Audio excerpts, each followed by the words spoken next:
क्षार ऐसे पदार्थ होते हैं जिनका स्वाद तीखा होता है या फिर कसैला होता है।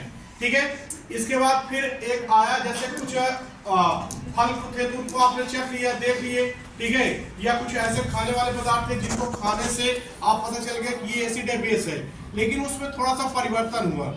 जो एसिड होते थे, कुछ एसिड होते थे जो हार्ड होते थे, जो त्वचा होती थी उसके लिए जो है हार्मफुल होते थे, ठीक है, त्वचा को ही जला देते थे। उनका परीक्षण जो है लैब में किया गया।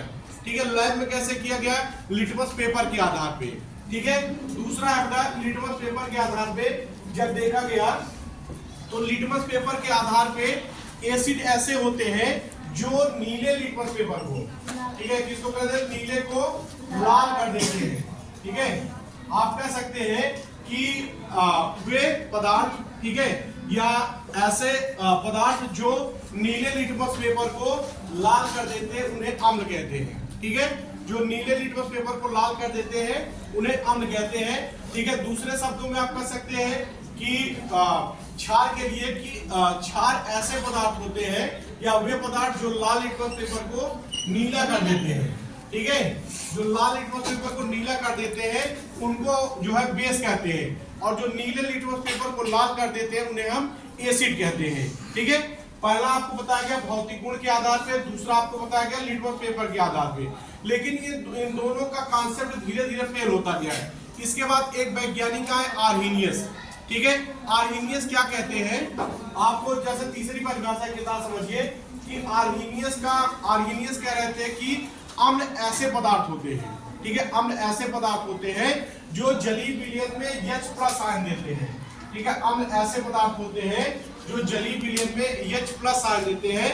ठीक है, उन्हें क्या कहते हैं? ठीक है, अम्ल कहते हैं, या फिर वैसे कह सकते हैं वे पदार्थ जो जलीय विलयन में H+ आयन देते हैं उन्हें हम अम्ल कहते हैं। ठीक है, अब ये जो अम्ल होता है इसको कहा जाता है स्ट्रॉन्ग। ठीक है, स्ट्रॉन्ग एसिड। एसिड जो होते हैं अभी आगे प्रकार में बताएंगे। एसिड जो होता है आपका स्ट्रॉन्ग एसिड, एक होता है वीक एसिड। ठीक है, स्ट्रॉन्ग एसिड का मतलब जो फास्ट रिएक्शन करे, वीक का जो स्लो करते हैं। ठीक है, ऐसे बेस में भी होता है स्ट्रॉन्ग और बेस, सॉरी स्ट्रॉन्ग होते हैं और वीक होते हैं। ठीक है, अब आगे देखते हैं। ऐसे आर्हीनियस का जो थ्योरी थी वो आपकी आई बेस के लिए।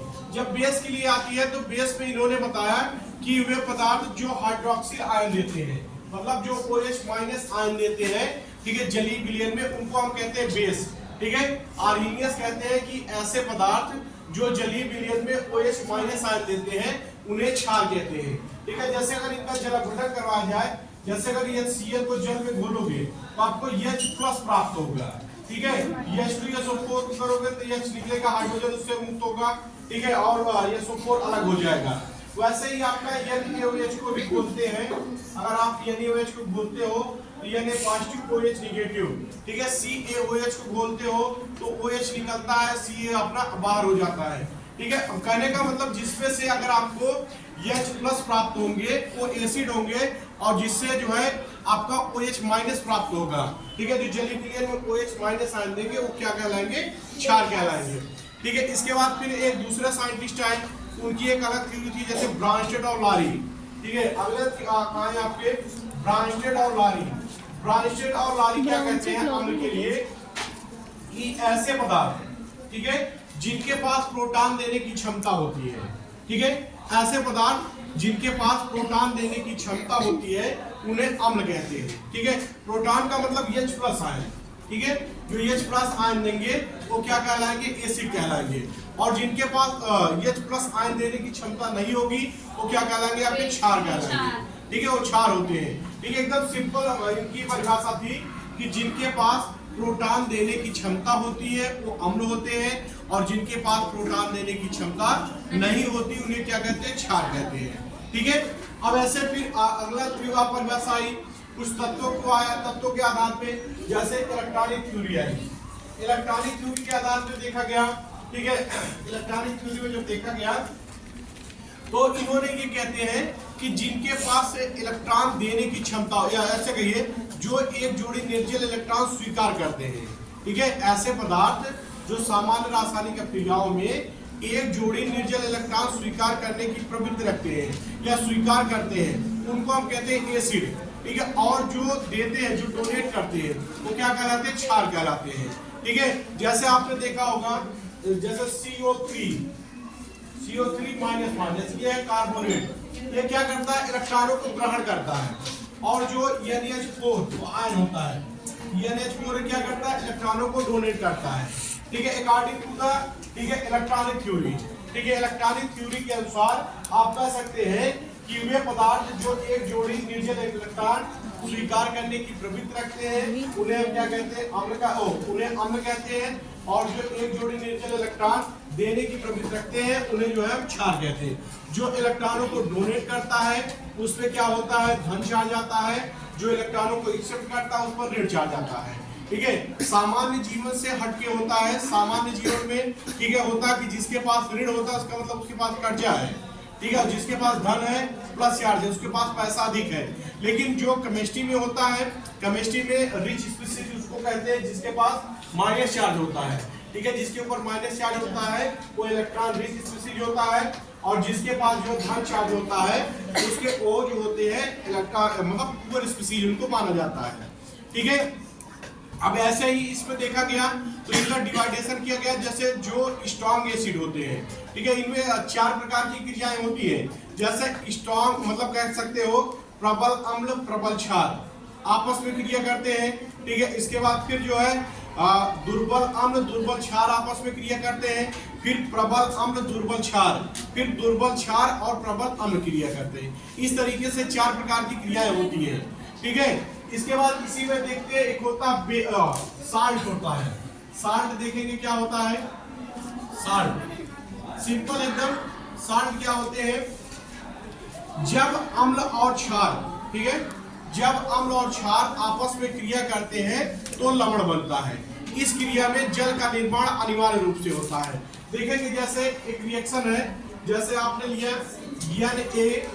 NaOH लिया, ठीक है, और आपने HCl लिया।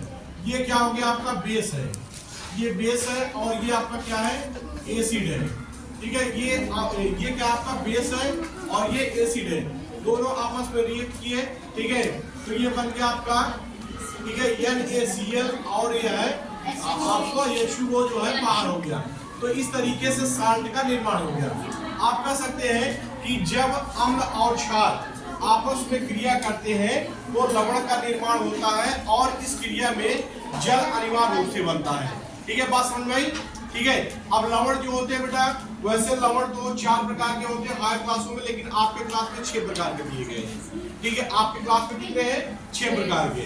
जैसे होता है एक सामान्य लवण होता है, अम्लीय लवण होता है, क्षारीय लवण होता है, फिर आपका होता है द्विक लवण होता है ना, द्विक लवण, फिर मिश्रित लवण और जटिल लवण।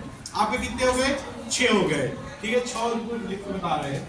देखो जैसे इसको साथ साथ आप याद भी करते चलेंगे। देखेंगे जैसे पहला हो गया आपका सामान्य लवण। सामान्य लवण इसको कहते हैं सिंपल साल्ट, सिंपल साल्ट। ठीक है, दूसरा हो गया आपका अम्लीय लवण। दूसरा कौन सा हो गया बेटा? अम्लीय लवण। ठीक है, अम्लीय लवण इसको कहते हैं एसिडिक साल्ट। ठीक है, और इसके बाद फिर होता है तीसरा होता आपका क्षारीय लवण। ठीक है, तीसरा होता आपका क्षारीय लवण। ठीक है, क्षारीय लवण इसको कहते हैं बेसिक साल्ट। इसको क्या कहा जाता है? Basic salt. ठीक है, इसके बाद फिर होता है आपका चौथा होता है, इसको कहते हैं मिश्रित लवण। ठीक है, मिश्रित लवण। ठीक है, मिश्रित लवण होते हैं आपके, इसको कहते हैं मिक्स साल्ट, मिक्स्ड साल्ट। ठीक है, मिक्स साल्ट के बाद फिर अगला होता है पांचवा आपका जो होता है उसको कहते हैं, आप कह सकते हैं सिंपल भाषा में द्विक लवण। ठीक है, द्विक लवण डबल साल्ट, द्विक लवण इसको कहते हैं, क्या कहते हैं? Double salt, double salt. जैसे आपने देखा होगा फिटकरी जानते हैं ना, द्विक लवण किसे कह सकते हैं? दो भिन्न लवणों के विलयनों के क्रिस्टलीकरण से जो प्राप्त होता है उसे हम क्या कहते हैं, द्विक लवण कहते हैं। फिर सुनिए, दो भिन्न लवणों के विलयनों के क्रिस्टलीकरण से जो प्राप्त होता है उससे हम क्या कहते हैं, द्विक लवण। जैसे फिटकरी देखेंगे, फिटकरी है होता आपका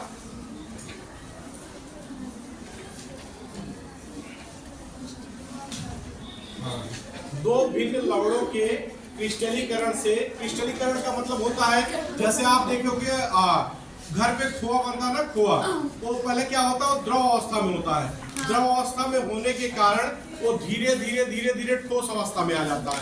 या आपने गांव में देखा होगा कि गुड़ का निर्माण होता है, गुड़ बनाया जाता है ना घरों पे, या किर्रे पे भी गुड़ बनता है, तो क्या होते हैं, वो द्रव अवस्था से धीरे धीरे ठोस अवस्थाओं में परिवर्तित होते हैं। ठीक है, ठोस अवस्था से क्रिस्टल फॉर्म में आ जाते हैं। जैसे बड़े बड़े जो आपके मिल होते हैं उनमें जो होते हैं, ये गन्ने को ले जाके, ठीक है, चीनी का निर्माण करते हैं। चीनी जो होता है क्रिस्टल फॉर्म में, उसी तरीके से इसका भी होता है, फिटकरी का भी होता है।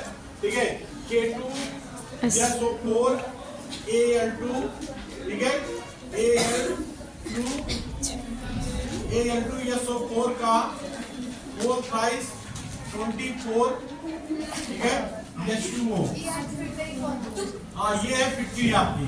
ठीक है, ये जो होता है, ये होता है आपका पोटेशियम सल्फेट और ये होता है आपका एल्यूमिनियम सल्फेट। पोटेशियम सल्फेट और एल्यूमिनियम सल्फेट को जब हम मिलाते हैं तो हमें प्राप्त होता है फिटकरी। फिटकरी जो होती है एक ऐसी, फिटकरी का प्रयोग आप औषधि के रूप में कर सकते हैं। ठीक है, फिटकरी जो होती है वो कीटाणु जीवाणुनाशक होती है।